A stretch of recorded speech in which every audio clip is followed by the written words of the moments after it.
Баршаларыңызға ассалаумағалейкум. Өзінің 7 жылдық билігіне сенімді бола түскен Тоқаев бүгіннен бастап президенттің сенімінен айырылған шенеуніктер мемлекеттік қызметтен 3 жылға шеттетілетін туралы заң қабылдап жатыр. Президент өзі тағайындаған билік өкілін жұмыстан босатып жібереді. Мемлекет басшысы Қазақстан Республикасының кейбір заңнамалық актілеріне мемлекеттік қызмет мәселелері бойынша өзгерістер мен толықтырулар енгізу туралы Қазақстан Республикасының заңына қол қойды.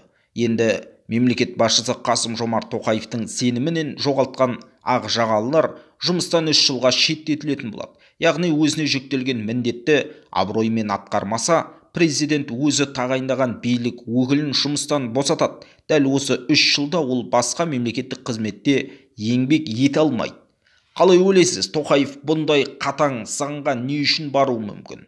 Алдағы уақытта өзінің қасына тек сенімді адамдарды жинау үшін бе?